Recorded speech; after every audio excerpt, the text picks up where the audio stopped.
Hello जी, नमस्ते। आप सभी लोगों का बुजुर्गों की पाठशाला में आप सभी का स्वागत है। आज मैं आप लोगों को सारे जहां के लिए प्रार्थना करती हूँ, सभी लोग सुखी संपन्न होंगे।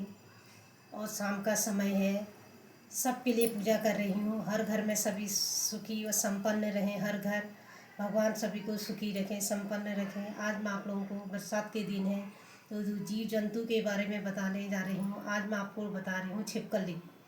ये छिपकली क्या है? ये छिपकली जो है गर्मियों के दिनों में अक्सर घरों में आ जाया करती हैं। छिपकली को हम धन के देवी भी कहते हैं।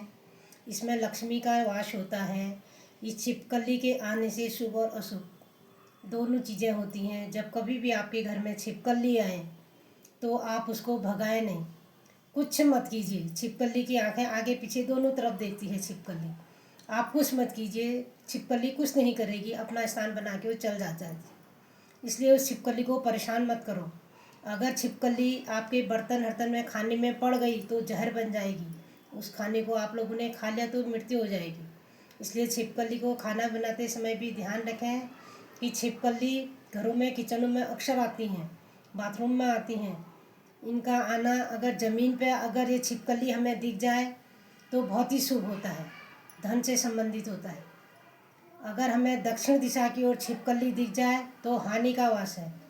उत्तर और पूर्व दिशा में दिखिए तो धन से संबंधित है। छिपकली के भी कई शुभ और अशुभ लक्षण हैं। छिपकली को कभी भगाना नहीं चाहिए। अपनी हाथ मुट्ठी बंद करके 2 सेकंड के लिए, हे लक्ष्मी माँ मेरे घर में आप धन दौलत दो, अच्छी मन की करके प्रार्थना करो। तो हाथों की मुट्ठियाँ पट बंद कर लो, मेरे घर में धन का निवास करो करके आप कहो, मेरे घर में आइए और मेरे घर में धन दीजिए, सुखी संपन्न दीजिए करके प्रार्थना कीजिए। लक्ष्मी का साक्षात रूप होती है लक्ष्मी। छिपकली छिपकली भारतवर्ष में कई जगहों पर पाई जाती है। अक्सर पेड़ पौधे में भी दिखती है, चलते रहती है छिपकली। इस छिपकली से हमें डर भी लगता है, लेकिन डरने की कोई बात नहीं है, नुकसान नहीं पहुंचाती है, अपने चलते रहती है। अगर फर्श में छिपकली चलते हुए दिख गई, मंदिर में चलते हुए दिख गई तो बहुत शुभ होता है, अच्छा होता है। तुलसी के पेड़ में अगर छिपकली दिख गई तो बहुत और अति शुभ होता है, क्योंकि माता लक्ष्मी साक्षात वहीं पर निवास करती हैं, तुलसी माता।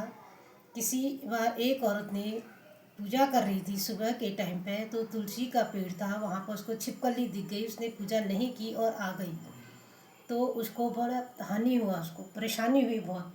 फिर उसको एहसास हुआ कि मैं रोज़ तुलसी के पेड़ में जल चढ़ाती थी, आज मैं छिपकली से डर गई तो मैंने जल नहीं चढ़ाया। इस कारण उसके घर में कलेशबाजी तरह की हो गई। वो खुद से एहसास हुआ, फिर वो दूसरे दिन जा चुके अपनी प्रार्थना करके गई, फिर सब ठीक हो गया। उसने माफ़ी मांगी तुलसी माँ से और छिपकली से भी कि मैं कल जल नहीं चढ़ा पाई, मुझे घर में परेशानी हो गई, मैं समझ गई हूँ, सॉरी करके उसने तुलसी माता का स्मरण किया और छिपकली का भी स्मरण किया, हे लक्ष्मी माँ करके। उसके घर में पुनः सुधार हो गया, अच्छा हो गया घर।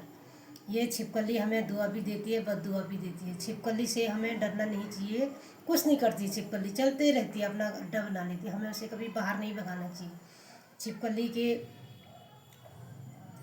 6 पाँव होते हैं, 2 पंख होते हैं, नहीं, एक मुंह होता है, चलते रहती। जीभ पतली सी होती है और दांत पतली सी कहते हैं, दांत भी कई प्रकार के होते हैं। इसके दांतों में खूब नुकीले दांत होते हैं, खाने में एकदम लप लप करके खा लेती है, पता ही नहीं चलता है। छिपकली से हमें कदापि नहीं डरना चाहिए, ध्यान देना चाहिए बस।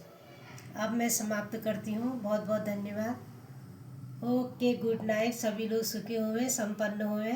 हमारे वीडियो में कल हम आप लोगों को मिलते हैं। आज के लिए सॉरी, लेट हो चुके हैं, कल मिलते हैं खुशी खुशी। शुभ